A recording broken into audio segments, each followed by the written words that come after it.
Aftermarket clutch springs. What do they do and how do you put them on? That's what we're gonna do today, man. Let's get right to it. So today we have these 1,500-pound yellow springs that go in the back of your clutch. I already have the contra spring up here, and when I ordered that contra spring, this came with it. I'll leave the link below where I got that part from through Amazon, so you can pick it up yourself if you want. But it was like 12 bucks for the whole thing, and it came with these too. And I never had those. I always had the stock springs in the back, so we're gonna get these in there today and see exactly what she does. First things first, you gotta get off your transmission case. And on these short case transmissions with these 50cc bikes, there's only 8mm bolts that go around this. And you can just get it off with a ratchet and socket piece just like this. Doesn't take long at all.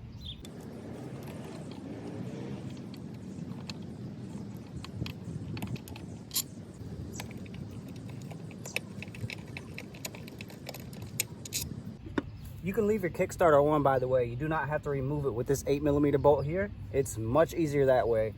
Don't worry about it. It just pops right off. Just like that. All right, so before we get to the next step, I just want to briefly go over what is done in this transmission so far. You can go in the link below and see everything that is done to this bike, but just for now, for this day's video, we're just going to go through what has been done and where we're at.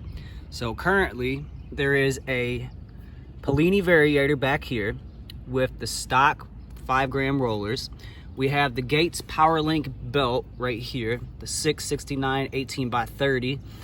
Then in the back, I have installed this contra spring, as you seen when I rebuilt this bike. We got the variator, we got the rollers, we got the belt, and we have the contra spring. So 4 things are done to this transmission right now. And that is why I'm excited to put these clutch springs in the back here. So let's get to it, man. Now, the only thing that is required for this job, and it kind of sucks, I know, because these things can be quite expensive, is an impact drill. But here's what I found. So I picked up this Bauer corded impact drill over at Harbor Freight for $95. And it has 1,050 foot-pounds of torque. And this thing gets off nuts just like that, instantly.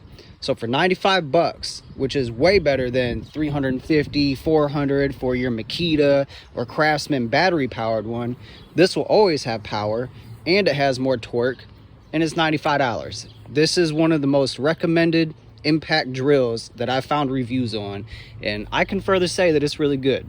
But for this next step, when you're taking off your clutch nut here and your variator nut here, you need an impact drill.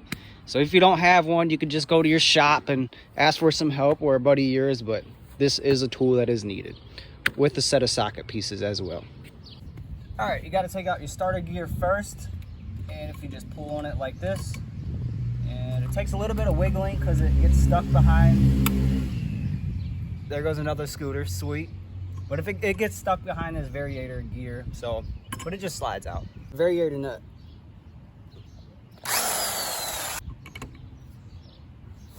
Give it a real tight, make it real sturdy. You don't want to let this thing slip around. Just like that. Clutch nut. All right, there she is. You just want to pull off your Variator fan. This is in 3 pieces. 1, 2, 3, so try to keep everything together, but it just pulls off. Clutch is the same thing. Pulls right off. Yeah. Now to get to the springs in the back of here, you have to get off this big nut right here. No pun intended, dude. And it's a huge socket, but let's not try to hurt ourselves again. That happened last time. There's a big old blood blister. So you have to get this off to get to the springs in the back though.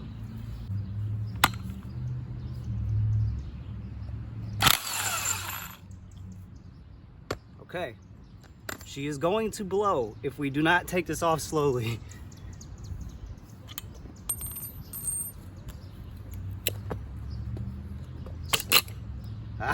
Okay, cool.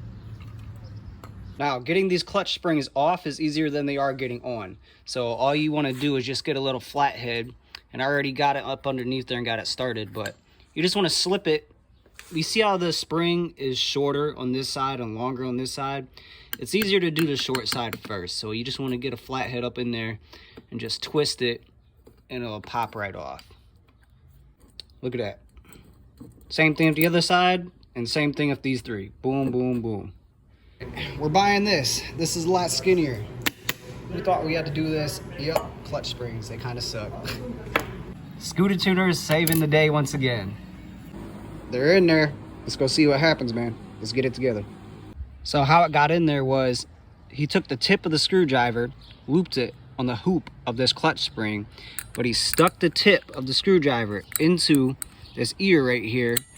And then once he had that on there, he tipped it forward and it just slipped right into place. I was trying to pull it back like this and slip it on, wasn't working out. Put the tip in the ear with the hoop on there, dip it forward, and it snaps into place.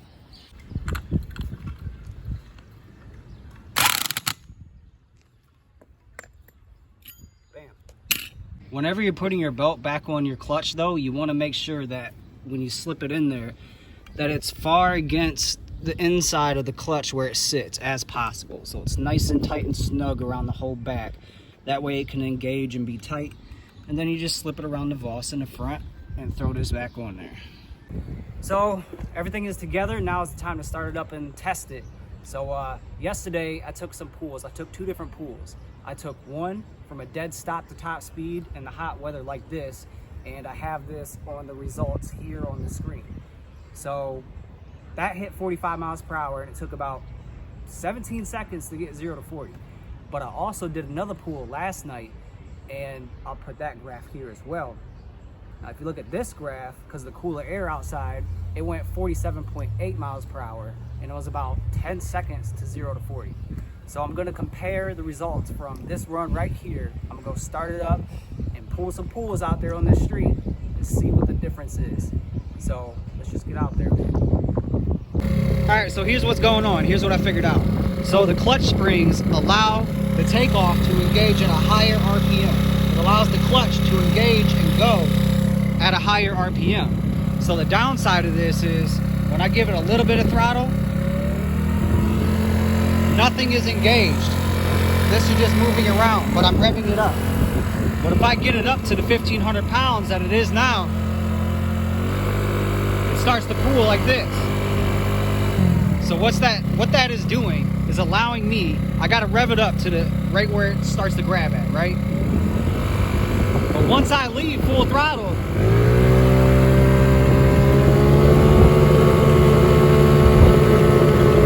this thing rips. Oh yeah, baby. Hell yeah. So you gotta ease into it. It's kind of like two-stepping, I guess. You gotta get it to that peak sweet spot, give it full throttle, and this thing takes off, boy. So what are the results? You see them. 49.6 miles per hour. I didn't even think that it would achieve a higher top speed.